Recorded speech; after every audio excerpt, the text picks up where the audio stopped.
મિત્રો, શું તમારી કારનું એસી પણ હવે પહેલાની જેવી ઠંડક નથી આપતું? તો પ્રોબ્લેમ ગેસ લીકનો નહીં પણ તમારી આ 4 આદતોનો હોઈ શકે છે.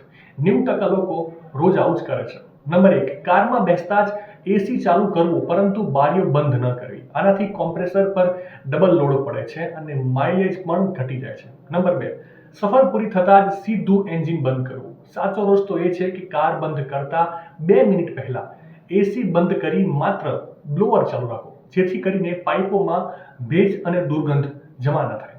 નંબર 3, કેબિનની ગંદકી સાફ ન કરવી. આ બધી ધૂળ સીધી તમારા એસી ફિલ્ટરને બ્લોક કરી શકે છે, જેથી કુલિંગ ઓછું થઈ જાય છે. અને નંબર 4, જેલ અથવા મીણ આધારિત કાર પરફ્યુમ. ઉનાળામાં આના કણો એસીની ઠંડી હવા સાથે ભળીને ફિલ્ટરને જામ કરી શકે છે. એટલા માટે કારની દુર્ગંધથી બચવા હંમેશા લિક્વિડ કે સ્પ્રે પરફ્યુમ વાપરો. માહિતી સારી લાગી હોય તો રીલને વધારે શેર કરજો અને આવી જ અવનવી માહિતી માટે સંદેશ ડિજિટલ સાથે જોડાયેલા રહેજો.